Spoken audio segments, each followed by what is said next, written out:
এক ছিল টনি। সে সবসময় নতুন কিছু আবিষ্কার করতে ভালোবাসত। একদিন দাদুর পুরনো বাক্সে সে একটি অদ্ভুত ঘড়ি খুঁজে পেল।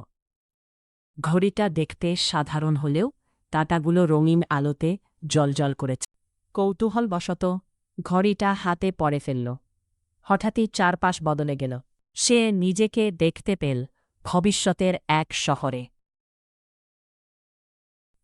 প্রথমে ভয় পেলেও সে রোবোর সঙ্গে বন্ধুত্ব করে ফেলল। রুবো বলল, এই ঘড়ি সময় ভ্রমণের জাদু করতে পারে, কিন্তু এটা দায়িত্বের ব্যাপার। হঠাৎ ঘড়ির কাঁটা দ্রুত ঘুরতে শুরু করল, আর টুনি আবার নিজের গ্রামে ফিরে এল।